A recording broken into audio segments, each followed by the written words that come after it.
ರಾಯಚೂರಿನ ತಾತಪ್ಪ ಅನ್ನುವ ವ್ಯಕ್ತಿಯು ಯಾದಗಿರಿ ಜಿಲ್ಲೆಯ ಅಪ್ರಾಪ್ತ ಮಗುವಿನೊಂದಿಗೆ ಮದುವೆಯಾದಂಥ ಘಟನೆ ನಡೆದಿತ್ತು.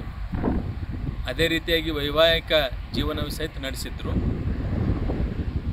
ಆದರೆ ಬರೀ ಪ್ರಕರಣವನ್ನು ಬರೀ ಬಾಲ್ಯ ನಿಷೇಧ ಕಾಯ್ದೆ ಅಡಿಯಲ್ಲಿ ಮಾತ್ರ ದಾಖಲು ಮಾಡಿದರು.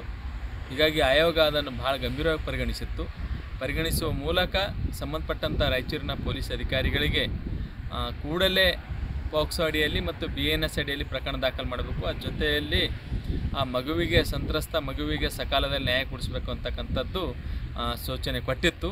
ಆ ಹಿನ್ನೆಲೆಯಲ್ಲಿ ಈಗ ರಾಯಚೂರಿನ ಪೊಲೀಸ್ ಅಧಿಕಾರಿಗಳು ಬಾಲ್ಯ ನಿಷೇಧ ಕಾಯ್ದೆ 2006, ಅದೇ ರೀತಿಯಾಗಿ BNS ಕಾಯ್ದೆ 2023 ಸೆಕ್ಷನ್ 64 3 ಸಬ್ ಕ್ಲಾಸ್ 5, ಪೋಕ್ಸೋ ಕಾಯ್ದೆ 2012 ಸೆಕ್ಷನ್ 6 ಮತ್ತು 17 ಅಡಿಯಲ್ಲಿ ಪ್ರಕರಣ ದಾಖಲು ಮಾಡಿಕೊಂಡಿದ್ದಾರೆ.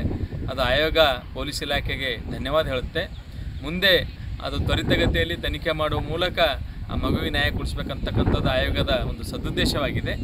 ಅದೇ ರೀತಿಯಾಗಿ ಈಗಾಗಲೇ ಸಂತ್ರಸ್ತ ಮಗುವಿಗೆ ನಮ್ಮ ಜಿಲ್ಲಾ ಮಕ್ಕಳ ರಕ್ಷಣೆ ಅಧಿಕಾರಿಗಳಂಥ ಯಾದಗಿರಿ ಮತ್ತು ರಾಯಚೂರು ಅಧಿಕಾರಿಗಳು ಈಗಾಗಲೇ ನಾನು ಸೂಚನೆ ಕೊಟ್ಟಿದ್ದೇನೆ.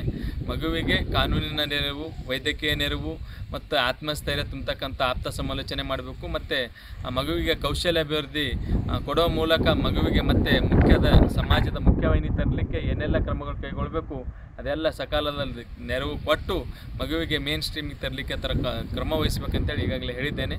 ಶಶಿಧರ್ ಕೋಸಂಬೆ, ಸದಸ್ಯರು, ಕರ್ನಾಟಕ ರಾಜ್ಯ ಮಕ್ಕಳ ಹಕ್ಕುಗಳ ಆಯೋಗ, ಬೆಂಗಳೂರು.